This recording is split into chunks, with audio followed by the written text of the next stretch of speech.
First, we're going to go to Mark Weiser and then Anthony Dasher. Hey, Tom, how's it going? Good. How are you? Good. Hey, I want to start off with when the Bulls semifinals were announced yesterday. Jim Harbaugh mentioned you right away, with the connection. So I want to go back when you met Joni, I guess, at Western Kentucky. I guess Jim was maybe in the NFL. When did you know you were getting into a coaching family, and how would you kind of describe your relationship with Jim, with two coaches that have had success in their professions? Well, when did I know? We met, and eventually we started dating. And I guess I knew I was getting into the family once I asked her to marry me, and her parents said it was okay. So back in the we got married in '93. So my relationship with Jim and John is great. I mean, I love it. We've been brother-in-laws for 28 years now, and known each other a little bit longer than that. And I always had a lot of respect for Jim when he played, and then obviously getting to know him on a much different level. And it's family. I mean, it just is. There's so many discussions that take place. There's so many, whether it's on the phone, whether it's texting, the occasional times that it's in person. It's ongoing, it's constant, and there's a lot of things that go into it. And I have tremendous respect for Jim, just like I do for John. I mean, if I wasn't related and I didn't know him the way I do, I'd still look up to both of them in a huge way, because they're tremendous leaders. They're tremendous parents and husbands. And obviously they're great to me. They're unbelievably great to my three children. And they have the three of them with Joni, they just have just a tremendous relationship, which all stems from Joni's mom and dad, Jack and Jackie. Well, one more thing about that, kind of what have you learned from him as a coach as his career has gone on, and how much do you guys just talk, you guys both deal with the demands of the coaching profession. How much do you talk about, things that can help each other in your own way? Well, I think that's what it is. I mean, I've learned a ton, and it's ongoing. And I had a visit with him last night. He was in the midst of 3 different recruiting stops last night, and we'd had a guest. We'd had Tony La Russa in yesterday, and Tony knows Jim, and we tried to call Jim earlier in the day, and Jim was calling back to see if he was still here. Long story short, I think we talked about numerous things that go on inside our own programs. I mean, there's always a comparing of notes, and he's at a championship level. I've been at a championship level. It doesn't make a difference. Time is always moving in a way that you've got to deal with things in real time. And that's usually what it is. So it's an ongoing learning process. And it's usually, I end up being better every time I have a visit with them, every time I see them, every text. Same thing with John early this morning, who's coming off a tough loss. So, there's the coaching part of it, but more importantly, there's the relationship part of it that comes from being related. Coach, want to follow up on that, and I apologize because I do want to talk basketball with you. But Sure. When you found out the game, it was going to be Georgia, Michigan, just what was your initial reaction? And wasn't Coach Harbaugh in town for a game this year at one point? No, he hasn't been here for a game. Not this year. Okay. No, Not this year? well, Okay. we had a speaker. We had a couple of speakers yesterday, and so I was in the midst of practice. It was in between that I found that out. But I think it's like I'm very happy for Kirby and his entire staff, entire program, really. I mean, I get to see how hard they work on an everyday basis, and it's very impressive. I mean, it's extremely impressive. You all know that. I mean, but I'm also extremely happy for my brother-in-law and his program and for what they're doing. I mean, he's dealt with a ton of adversities and negativity and things like that over time. And it's so great to see him and that entire coaching staff and program overcome it and be successful. So my initial reaction is that I'm happy for both, right? I mean, I mean, Kirby and I have developed a friendship over a period of time. We don't see each other nearly as much this time of year, obviously, as we do in the other parts of the year. But I mean, I follow them on a daily basis, and my brother-in-law is my brother-in-law. So it is what it is. And I'm excited for both of them that they're at the championship level that they're at. As far as your game tomorrow night, coming off the win over Memphis, have you noticed like a energy kind of getting a booster? Kind of how has that been? Yeah, I think so. But we've been hard on them in the sense that we've got to clean some things up, and whether it's through the film watching or on the court, and understanding, because one of the issues that we've had is understanding it's a 40-minute game, and some of our self-imposed issues have been when we didn't take care of it the way that we could have in the last couple of minutes. Now, the other night we did, and that was something that we want to build upon.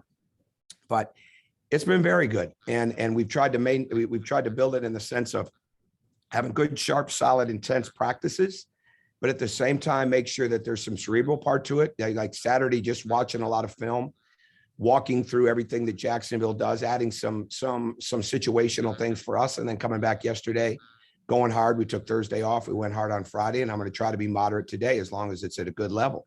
But at the same time, we had a gentleman named Cedric King that was a master sergeant in the military and lost both of his legs. And he's a good friend of Tony La Russa's, who he got to know through Bill Belichick. Tony comes up to see me and see us yesterday and has Cedric King meet us. I mean, we couldn't have asked for a better day. And Cedric King was unbelievable with our team. And then Tony La Russa watches practice and then he speaks to the team. So like you want your team to be moved in a lot of different ways, whether it's the intensity of the practice, whether it's the thought that somebody gives them, whether it's the inspiration that somebody gives them, whether it's what they see on film. And those are the kind of things that we try to make sure that we're doing. So we're going to have our work cut out for us in Jacksonville because they're very ball controlled. They're very, they don't play real fast, and they're staying in games. They could have definitely beaten Central Florida. At Central Florida, they were in the game, came back all the way back into it against Minnesota. They're coming off a road victory at Charleston Southern. Jerome Mincy, their coach, is doing a fantastic job after leaving Florida. They're very big. They play a very get it inside style, but they also have some good quick guards. So it's going to be a game that we're going to have to do our very best to try to get some pace in the game and not get frustrated when we can't get it, but at the same time, be very, very aggressive in the game. Okay, next we're going to go to Jeff Schultz and then Zach Klein. Okay. Hey, Tom. Hi, Jeff. First of all, who's Joni rooting for in the football game? Well, Joni's a lot like me. I think when you've got a family member in it, but she also loves Georgia, I don't think you really look at it from a fan point of view. And I don't watch either team as a fan. I mean, I really don't. I don't watch the Ravens as a fan. I don't watch some of my other really close friends as a fan. I mean, and coaching, I'm usually too stressed. I mean, frankly, the Ohio State game for both of us was really, really tough because you want to see them be so successful. It's just so different when it's family, and it's different when it's friends. And that's just the way that it is. So she's going to be pulling for Michigan against the school that her husband works for. Yeah, I gave you my best answer, Jeff. After the Memphis game the other night, I was watching on TV, and I know you two hugged, and you hugged their kids and stuff. I mean, how emotional was that? And how emotional and difficult has this recent journey been for you, particularly, since the offseason when all the players left and everything? Yeah, I don't think that was as hard as people would think on the outside. What you want to do is when somebody leaves, you want to make sure that you hit it right. Now, is it hard at the end of the day to have 10 new players, and then all of a sudden you turn around and a guy that was one of the better matchup problems in the league, and he's on your team, and PJ Horn goes down, those become hard. And I think the hard is in the moment. The hard is in if you didn't practice as well as you'd like, or this guy's not getting it this way, or this guy's not getting it that way. Those are the hard things. I think it's very, very hard on a family. It's in the case of my family, I'm sure it was highly stressful when we're at Indiana, we're number one in the country. It doesn't matter when you're a family member. It's stressful. It's hard because you don't have the outlets that the coaches have. You can't go to the practice field or to the practice court. You can't turn on the film and stay behind it. You can't go on the road recruiting. It's so hard. They don't have the outlets. And my son's learning that now as a young aspiring coach, being a student assistant for us. He's learning that, when you have outlets, now there's more that you can try to do about it. And to me, that's he's got a stronger work ethic than I ever had at the age of 22. It's just amazing to watch it. But I think it is. And I think the other day, because, we go through it, our daughter's at an age now where, she's old enough to see it, our 16-year-old. I think it was a combination of getting the win It was a milestone victory for us with the 400. And they put a lot into this. And again, when I walk out the door in the morning or walk in the door at night, I've had a chance to try to impact what we need to do to build a result. They don't have that. And it's just, I'm very understanding of that. But our family goes through it together. That's why the number one thing I've always negotiated since Marquette is family travel, you know, no matter what. And because it's important that they have the opportunity to go through this. I don't have a lot of hobbies. I never did. And one of the big things is, you know, who do I root for? Who does she root for? She roots for our kids, right? I mean, like when we go to their sporting events. So to have them be in line with us and be able to be involved in this is so important. You know, there's some highs and lows to that. So when the highs are there, you want to make sure you enjoy them. You said you said guys leaving aren't necessarily hard as long as you replace them. But I'm just curious, after the season, do you go through any sort of self reassessment at all? I know as coaches you generally do that anyway, but in particular, was last year jolting? Was there any higher level to it at all, or not really? Well, first off, in answer to your first part of your question, I think you do it every day. And if you don't do it every day, well, you kind of do every day with practice. I mean, so, but absolutely. But again, you know what goes on behind the scenes, right? And you know what you're trying to work through. And at the end of the day, then you end up knowing the reasons, right? And the last thing you can do when you know the reasons or something comes up, in this day and age, the ones that spend too much time and it'll hit football programs, never maybe to the level that it'll hit basketball programs because there's just obviously not as many players. But if you spend too much time worrying about what just happened and those type of things, I mean, you're going to be way behind. I mean, you're going to be way behind. And the portal is a 24/7, 365 day a year thing, whether they've announced it or not. And see, that's what you have to deal with now. So to me, you've got to be really, really strong on when some change comes, making sure that you do everything to make it better. Now, the hard part is you're bringing in players that they haven't been in your program. And we've got one Division I transfer here that started on their Division I team last year. And that's unique. You know, Jalen Ingram was the only one that started on his team. Now the junior college players did, and the freshmen started on their teams, but we've got to build it up. But I mean, I have no regrets with this team right now and the way that they work, the way that they act. Has it been a learning process? Absolutely. Has it been quicker in some areas and slower than others? Yeah. And when you have new players, you can't ever really determine how that's going to be, because you can't go back to last year's practice plan or 5 years ago's practice plan and say, hey, we're just going to do it this way. I mean, it just doesn't work that way anymore. I mean, it never really did, but now it never works that way. So you've got to be able to go at the rate that your team needs you to go at, but at the same time, you know what it takes to win.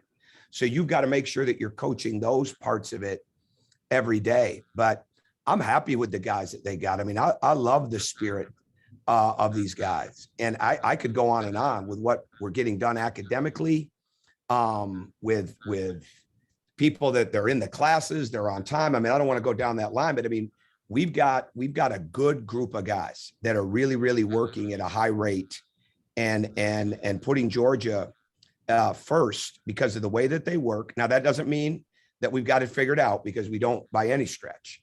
But I do think we're at a good place for where we're trying to build it. I really do. Hey, Coach, it's Zach. A few things for you. One, would I be correct to assume that not one of your players had ever heard of Tony La Russa? And two, no, that's not true at all. Aaron Cook's from St. Louis. You're insulting their intelligence. These guys have. I guarantee you this: they may not have heard of Cedric King or Tony La Russa, but they knew about him when they left. Yeah, and that was the follow-up. Well, what was the message that really resonated with them when you were having? You'd have to ask them. I mean, I think the whole thing was about Cedric King was just incredible. I mean, it's just incredible, the message, and it's really about what your mind is able to control.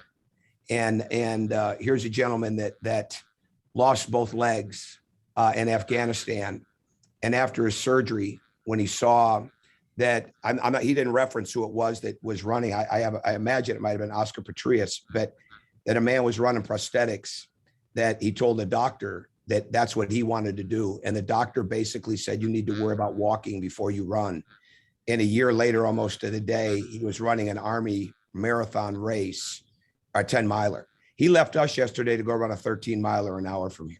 I mean, it's just, I'm not doing justice to it. So I don't even mean to bring it up because I'm not even doing justice to who this man is.